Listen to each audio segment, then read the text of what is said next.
हरे कृष्णा विद्या जी। आज मुझे आपसे दिल से बहुत सारा थैंक यू कहना है। आज अगर मेरे जीवन में खुशियाँ वापस आई है और जीवन जीने की चाह पैदा हुई है, उसका सब क्रेडिट आपको ही जाता है। मैं मेरे जीवन में बहुत ही उदास थी। मुझ में जीवन जीने की चाह बिल्कुल भी नहीं थी। बस जिंदगी जीनी है, इसीलिए जी रही थी। रिश्तों को लेकर मेरे मन में एक तरह की कड़वाहट, एक डर ऐसा बैठ गया था। कुछ भी अच्छा नहीं लग रहा था, डिप्रेशन जैसा लग रहा था।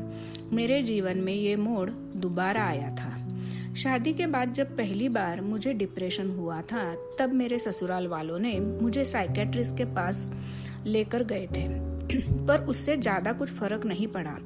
बस हर महीने डॉक्टर के पास जाना है, दवाइयाँ लेनी है। ये सिलसिला बहुत सालों तक चला रहा। दवाइयाँ खाकर बस मैं बहुत देर तक सोती रहती थी। उससे ना ही मुझे कुछ फ्रेश लग रहा था। बस लाइफ ऐसे बोरिंग हो गई थी। सोचने का तरीका बिल्कुल भी खत्म हो गया था। किसी भी चीज को लेकर मैं ऐसे उत्साह या ऐसे कुछ भी कर भी नहीं पा रही थी उत्साह से लेकर।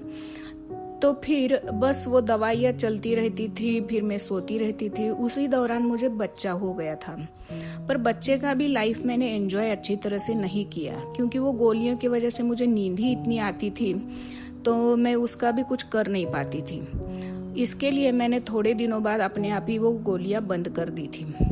पर अभी वापस ये मोड़ मेरी जिंदगी में दोबारा आ गया था कि जैसे डिप्रेशन का ये है, उसमें निराशा, कुछ भी करने का मन नहीं कर रहा था। बस जो अपनी ड्यूटीज है वो करती रहती थी, बस उसके सिवा और कुछ भी नहीं ये कर रही थी। ना अपना गोल पता था, लाइफ में क्या करना है इसका भी मुझे कभी सोच विचार नहीं आया था। क्या अच्छा है, क्या बुरा है, वो भी मैं सोच नहीं पाती थी। इतना डिप्रेशन में गई थी। फिर इस बार मुझे ऐसा लग रहा था कि इसका इम्पैक्ट मेरे बच्चे पर ज्यादा पड़ रहा है। मैं उसकी लाइफ एंजॉय नहीं कर पा रही हूँ और ना ही मेरे हस्बैंड को खुश रख पा रही हूँ। इसके लिए मैंने इस बार खुद ने ही ठान लिया था कि डॉक्टर की तो मदद नहीं लेनी है। मैं विद्या जी आपके वीडियोज इंस्टाग्राम और फेसबुक पे फॉलो करती थी। मुझे ऐसा लगा कि इनके आपके साथ बात करके ये प्रॉब्लम सॉल्व कर लेनी चाहिए, ये ज्यादा अच्छा रहेगा। फिर मैंने पति से इजाजत लेकर आपके साथ बात की थी। उसके बाद 3-4 बार जब से आपके साथ मुलाकात हो गई, इंटरेक्ट हो गया अच्छी तरह से, मुझे जो कुछ बोलना था या फिर मैं जो कुछ महसूस कर रही थी वो खुल से आपके साथ बात की, तो मुझे बहुत अच्छा लगने लगा। फिर मुझे पता चला कि मेरी निगेटिविटी धीरे धीरे धीरे कम हो रही है। फिर मेरी लाइफ में क्या अचीव करना है, फिर मुझे क्या अच्छा लगता है, मुझे किस तरह से इंटरेक्ट लोगों के साथ होना चाहिए, किस तरह से लोगों को समझ लेना चाहिए, मेरी बातें कैसी रखनी चाहिए लोगों के सामने, ये धीरे धीरे मैंने आपके साथ बहुत सारा कुछ सीख लिया है। अब मेरे बर्ताव में, मेरे स्वभाव में बहुत सारे चेंजेस आ गए हैं। मेरा हर दिन अभी खुशियों के साथ गुजरता है। मुझे बहुत अच्छा लगता है कि जब मैं मेरा टाइम मेरे हस्बैंड के साथ स्पेंड करती हूँ, वो भी मुझे समझ ले रहे हैं। जो भी बातें हैं मैं खुलकर बोलने का प्रयास करती हूँ।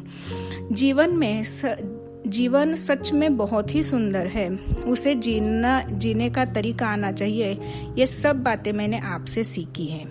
विद्या जी, आपसे मिलने के बाद मुझे पता चला कि मेरे जीवन का लक्ष्य क्या है और उसे हासिल करने के लिए मुझे क्या करना चाहिए।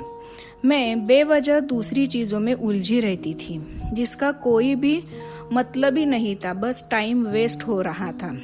जैसे कि किसी ने कुछ कह दिया, ये हो गया, वो हो गया, जो इन चीजों का कुछ कोई मायने नहीं रखना चाहिए, वो सब चीजों में मैं उलझती जा रही थी और मेरा जीवन किसी और ही तरह डाइवर्ट हो रहा था। पर आपकी मार्गदर्शन ने मुझे ये बहुत अच्छी सलाह दी है और एक अच्छा नया जीवन दिया है। इसके लिए बहुत सारा थैंक यू।